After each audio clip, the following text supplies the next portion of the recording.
grupo parlamentario. Ninguno de los abuelos de los miembros de este grupo parlamentario torturaba a nadie en la Puerta del Sol. Y me dirijo a Vox. Señorías de Vox, ya sabemos que sus becarios fantasean en Twitter con hacer lo que sus abuelos hacían en los sótanos de la Puerta del Sol.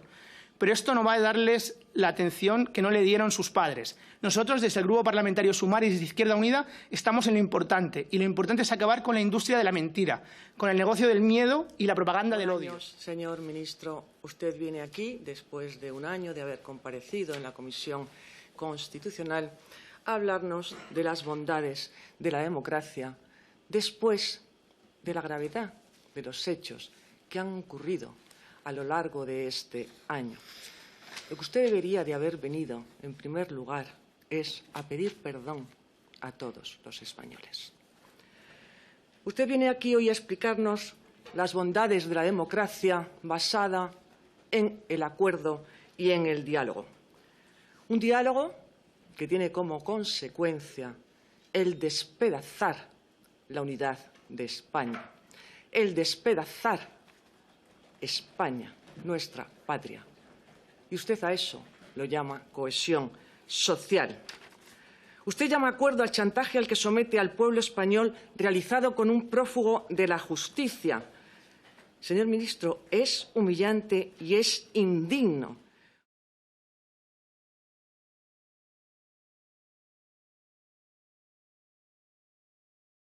Señor Pagès, después de la intervención del Grupo Parlamentario Junts de Cataluña, tiene la palabra el Grupo Parlamentario Plurinacional Sumar.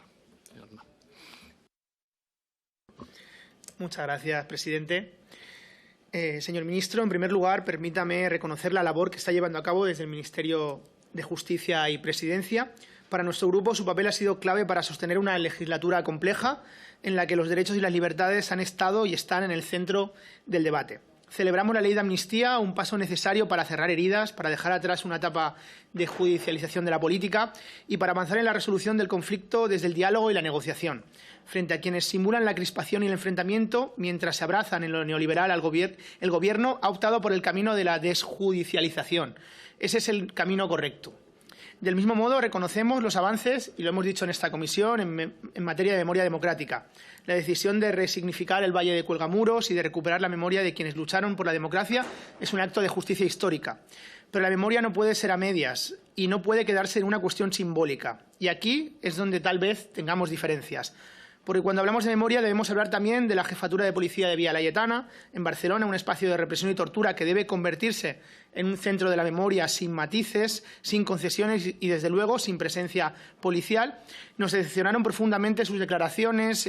No podemos permitir que un lugar de terror para miles de luchadores antifranquistas siga albergando dependencias policiales. ¿Se imagina eso para las víctimas de la ESMA en Argentina, para las víctimas del Estadio Nacional de Santiago de Chile o del campo de Dachau en Alemania?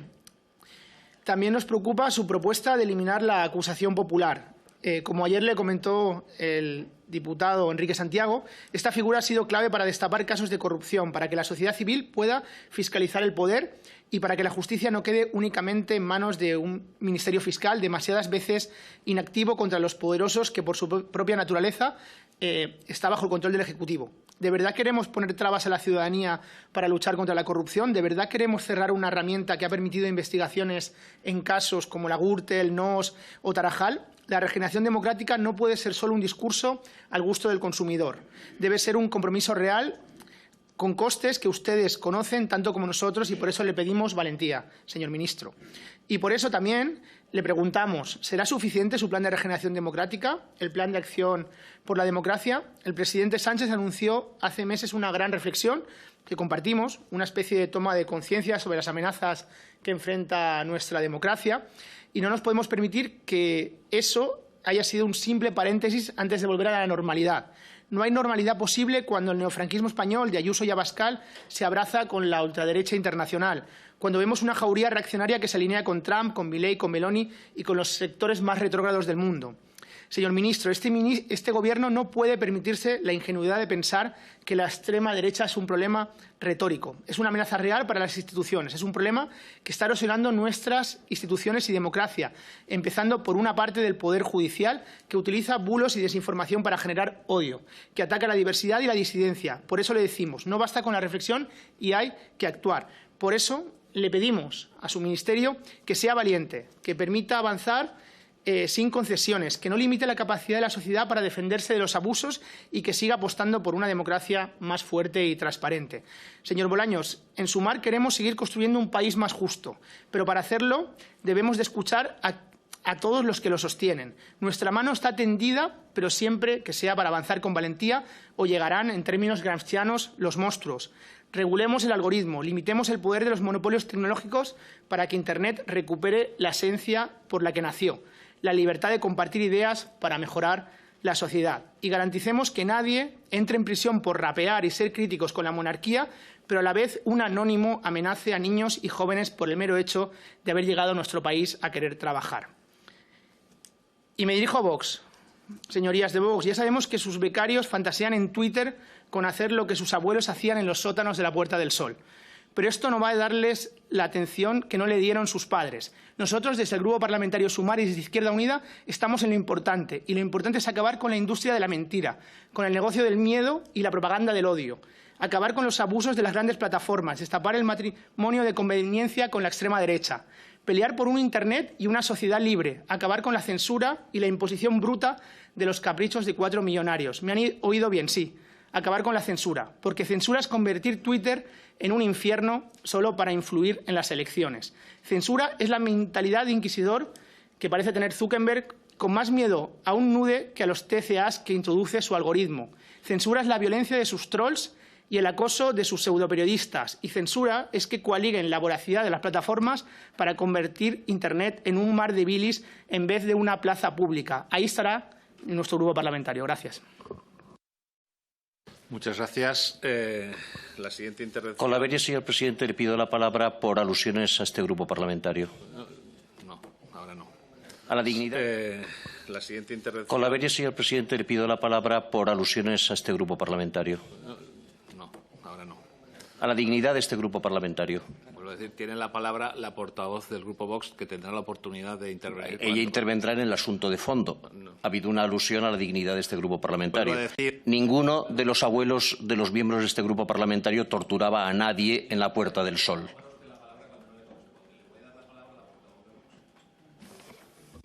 Tiene la palabra la portavoz de Vox, la señora Méndez Monasterio.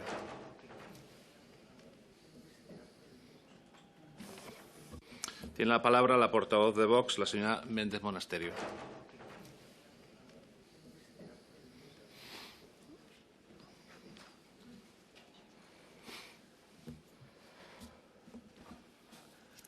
Muchas gracias, señor presidente.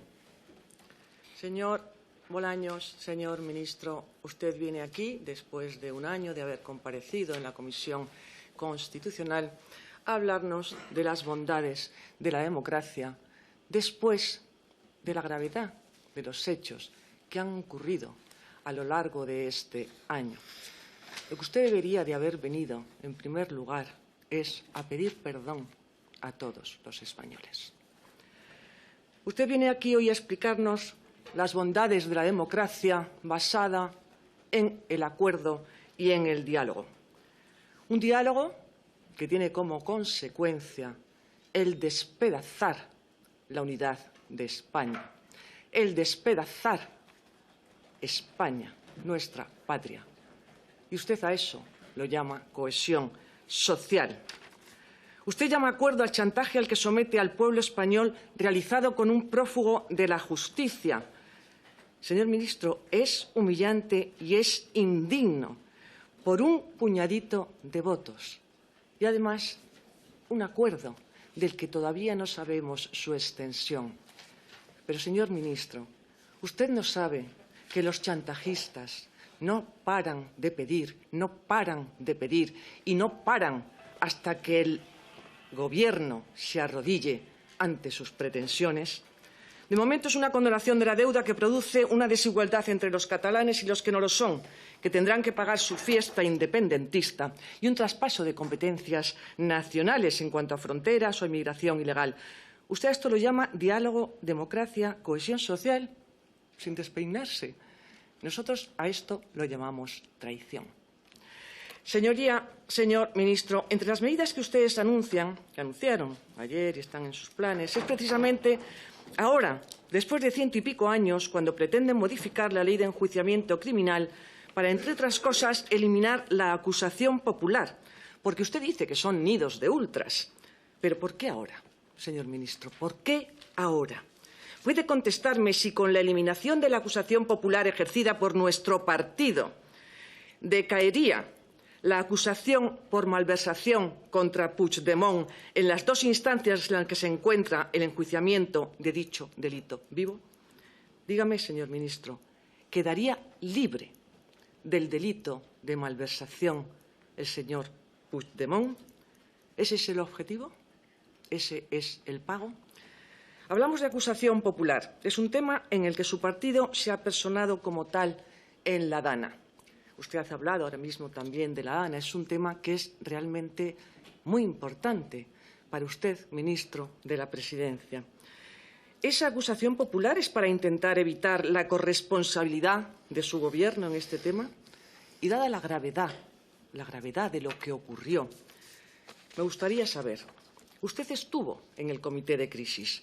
¿Por qué decidieron que esa situación no era de emergencia de interés nacional, si la ley contempla ese supuesto y se pudo hacer a iniciativa del Gobierno de España?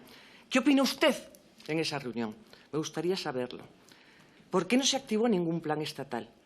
Cuando, señor ministro, usted sabe que las competencias son concurrentes entre el Estado y las comunidades autónomas. Y no solo es una competencia exclusiva de la comunidad autónoma, que efectivamente tiene su responsabilidad en materia de protección civil, según sentencia del Tribunal Constitucional 58/2017. En segundo lugar, entre las medidas de acción para la democracia existen medidas contra la corrupción, de las que usted hoy no ha hablado. Claro, me parece que es un tema muy difícil de que usted hable. Entre ellas, una para aumentar las plazas de fiscales. Señor ministro, ¿de qué sirve en la lucha contra la corrupción aumentar las plazas de fiscales en un cuerpo que se rige por un principio jerárquico, cuando el fiscal general del Estado está imputado, ahora se llama investigado, y ha sido probado que ha destruido pruebas y no ha presentado su dimisión, señor ministro? ¿No le he oído plantear la lucha contra la corrupción?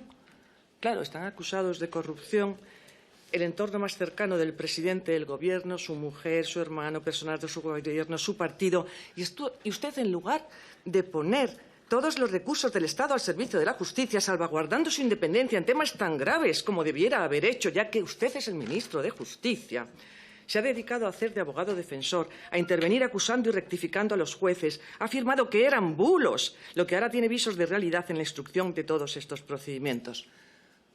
Y usted se ríe, señor ministro. Pues el cuerpo de justicia, los abogados, los jueces, dicen, y usted lo sabe porque lo habrá oído, que nunca se había producido un ataque contra la justicia como se está haciendo desde el propio Ministerio de su propio Ministerio del Gobierno de España. Usted se podrá reír. El tema ya de que la colonización del Consejo General del Poder Judicial y de las instituciones, eso ya se da por sabido, eso ya es efectivamente. Pero lo que realmente se está produciendo ahora mismo en el Gobierno de la Nación no es producto de risa, señor ministro, no es un chiste, no es ninguna chorrada. Por cierto, nos gustaría saber, ya que su vicesecretario Alfredo González Gómez, que fue quien contrató a la asesora de la mujer del presidente, no recuerda de quién venía la orden de hacerlo, tal y como declaró hace 2 días. ¿Usted sabe de quién vino esa orden? Creo que es usted, su superior jerárquico. Él no lo recuerda. Pues bien, otro punto importante, si hablamos de democracia, como usted también ha dicho, es la modificación de la Constitución. Pero es que usted no ha dicho todo de manera completa. Usted ha dicho que se ha modificado la Constitución por una modificación de carácter legislativo. Pero es que también se ha modificado con el asalto al Tribunal Constitucional. ¿Cómo puede decir que respetan el sistema democrático cuando al asaltar el Tribunal Constitucional, este tribunal, excediéndose en sus funciones, invadiendo las competencias legislativas, en contra de la Constitución, ha llegado a revertir los valores y los principios en los que se basa nuestro Estado de Derecho? Y el más importante de ellos, como es el valor de la vida. No tienen freno, señor ministro, que no será capaz de hacer para mantenerse en el poder. Usted dirá que es una conquista de las mujeres, ya sé por dónde va a salir, está escribiendo ahora mismo y dirá esa conquista de las mujeres, ese derecho que han... No, señor ministro, eso ha sido revertir los valores y los principios en los que se basa nuestro Estado de Derecho. Y es un ataque absoluto contra la vida. Y se ha hecho con un asalto al Tribunal Constitucional. Señor ministro, su Gobierno ha conseguido que mires donde mires y hagas lo que hagas, la presión del Estado sea asfixiante en todas las facetas de la existencia. Imponen lo que tenemos que pensar, con su wokismo, amenazan nuestra agricultura, nuestra industria, nos asfixian a impuestos confiscatorios, la Agenda 2030, el Pacto Verde, la burocracia. Eso sí, un descontrol absoluto para las fronteras. Pero ahora, el liberticida Plan de Acción para la Democracia es un intento más de control para consolidar el poder absoluto del Gobierno. Muchas de sus medidas serán utilizadas para manipular y controlar a la prensa, favorecer al partido en el poder en elecciones y debilitar la crítica política. Es una estrategia de control encubierta bajo el lenguaje de la transparencia y la regeneración democrática. Porque ¿qué es sino la creación de un registro obligatorio de medios supervisado por la Comisión Nacional de la Competencia? Un control que pone en riesgo la libertad de expresión y la independencia mediática. Con la Ley de Medios, que es una ley mordaza, será el Gobierno el que imponga sanciones administrativas a quien él decida que no lleva a cabo un buen hacer periodístico. Sanciones que originarán un gravísimo efecto disuasorio para que nadie se le ocurra criticar al Gobierno, ya que entre las sanciones se prevé la suspensión temporal del medio. Es un atentado a la democracia y es un escándalo. Y cómo no precisaban interferir e intervenir en las redes sociales. Pero otro de los instrumentos es el Plan de Publicidad y Comunicación Institucional, que gasta de manera obscena el dinero de todos para la manipulación ideológica y también es utilizable como maniobra para premiar a medios afines y castigar a los críticos. Será un arma de censura indirecta, poniendo en jaque la independencia de la prensa. En cuanto a la transparencia del sistema electoral, lo que persigue es una manipulación del sistema electoral. La exigencia de que las encuestas publiquen microdatos podría ser otra estrategia para desacreditar estudios que no favorezcan, ya que cualquier encuesta desfavorable podría ser tachada de manipulada, mientras que las favorables serían elevadas a verdad absoluta. ¿Cómo va a ser creíble, señor ministro, si en contra de la ley han dejado fuera de la Junta Electoral Central al candidato propuesto por nuestro grupo parlamentario, siendo la tercera fuerza y a lo que la ley obliga? Y por último, señor ministro, también ha anunciado la reforma del Código Penal para hacer desaparecer el delito contra los sentimientos religiosos. Usted, señor ministro, ha respaldado la ofensa realizada en televisión española contra el Sagrado Corazón de Jesús. Una ofensa gratuita contra los sentimientos religiosos de una gran parte de los españoles. La religión, le guste o no, forma parte de nuestras raíces y de nuestra cultura. No espero que lo entienda. Tampoco espero, señor ministro, que lo comparta.